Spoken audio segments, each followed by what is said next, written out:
Good morning, students. Today we will start with chapter number 5, Language of Chemistry. We all are familiar to be communicating with each other. We need a language. Similarly, to deal with the chemicals, we need the language of symbols and formula. So in this chapter, we are going to deal about the symbols and formulas of various elements and compounds. Chemical reaction. What is a chemical reaction? A reaction in which one set of chemical substances get transformed to another set of substances with totally different properties is called a chemical reaction. The chemical reaction is represented by writing the reactants on the left hand side and the products formed during the reaction on the right hand side. If the reactants are more than one, then we can use a plus sign in between. Then to show the products, we use an arrow. And if products also are formed in more than one number, then we use a plus sign in between the products. What is a chemical equation? It is the symbolic representation of a chemical reaction by using symbols and formula of reactants and products. Symbols. They are the short and unique representation of an element which is a pure substance. It represents one atom of an element. We use the English and the Latin names to represent an element or to write the symbol of any element, like nitrogen. The first alphabet is N, so the symbol for nitrogen is capital N. Oxygen, capital O. Carbon, capital C. Phosphorus, capital P, and so on. For some elements, we use the Latin names to write their symbols, like sodium. The Latin name is natrium, and the symbol capital N and small a. The first alphabet for the symbol is capital and the second alphabet is in small letter. Kalium for potassium, K. In some elements, the first alphabet is common. As we can see here, carbon, chlorine, cobalt, copper, chromium all have the first alphabet C. So for all of them, the symbol, the first alphabet is taken as C. And then the second alphabet is taken, which is written in small letter, like chlorine, Cl, cobalt, Co, copper is taken from the Latin name, which is cupral, so Cu, chromium, Cr. What is valency? The combining capacity of an atom of an element is called valency. The valency is expressed in whole numbers and it can vary from 0 to 4. The inert gases have combining capacity 0 as they are already stable and they do not combine with other elements for stability. Other elements may have the valency ranging from 1 to 4. Some elements have valency 1, 2, 3 or 4. Variable valency. Some elements have more than one valency. They have the capability of combining with other elements by more than one valency. Such type of elements are said to possess variable valencies.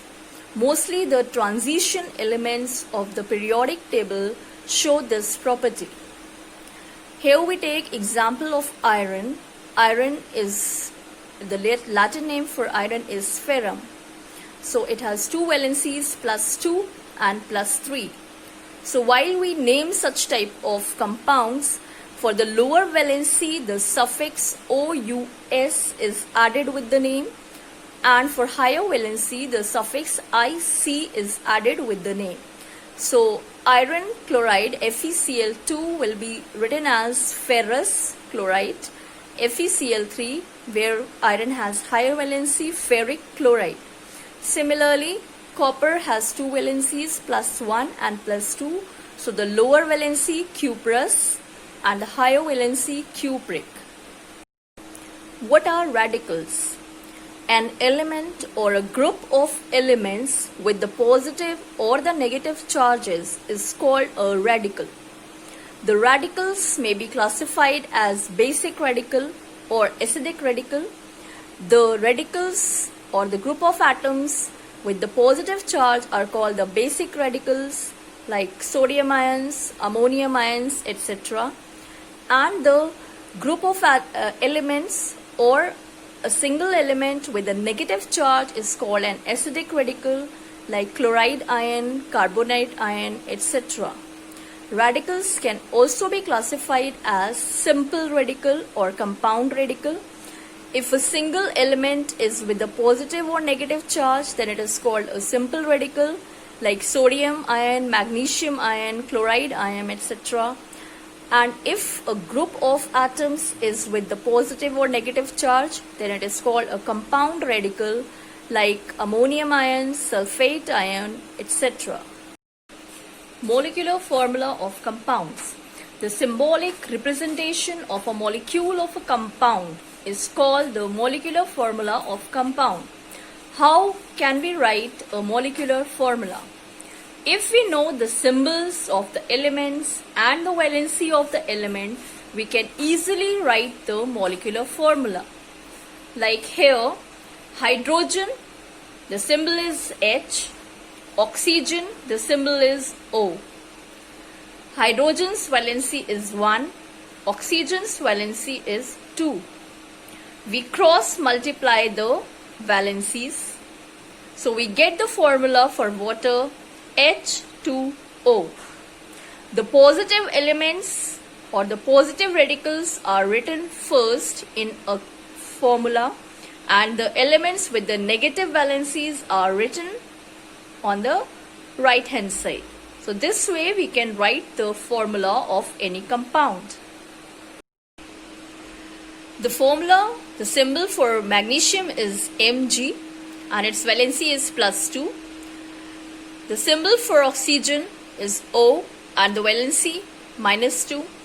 Now here both the valencies are same, so they can be simplified and we get 1 in both the places. After the cross multiplication, we get the formula MgO, magnesium oxide. The symbol for nitrogen N and the valency 4. The symbol for oxygen O and the valency 2. It is simplified. And after the cross multiplication, we get NO2, nitrogen dioxide. In case of radicals, here the symbol for aluminium Al, valency 3, sulfate SO4, valency 2. We cross multiply, so Al2, and the radical is written in the bracket because this valency will be multiplied to both the elements. So SO4 will be written in the bracket and outside the valency 3 will be written. Aluminium sulfate Al2 SO4 3. Ammonium sulfate, ammonium, the symbol NH4, valency 1, sulfate SO4, valency 2. We cross multiply, so 2 will be written out of the bracket, NH4 in the bracket and outside 2. And for 1 we need not write put a bracket, we can simply write SO4. If the valency is more than 1, then we have to put the bracket. So here ammonium sulfate NH4 2 SO4. The significance or importance of a molecular formula. So the first thing which it represents is the molecule of a compound, like H2O represents one molecule of water.